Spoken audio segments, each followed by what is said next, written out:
Представители Федеральной антимонопольной службы России и территориальных управлений по СКФО и ЮФО приняли участие в игре «Эрудиты».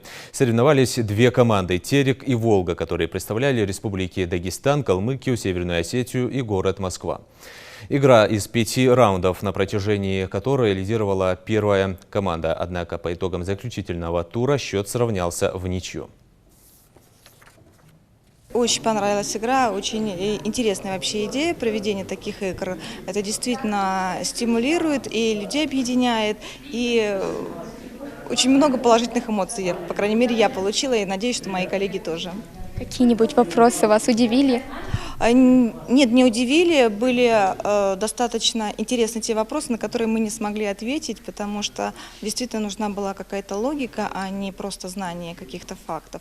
Поэтому, немножко обидно, что про те же самолеты мы просто не сумели размотать ту цепочку логики, которая была заложена в самом вопросе. Так что немного жаль, но все очень здорово. Спасибо большое организаторам. Очень классная игра.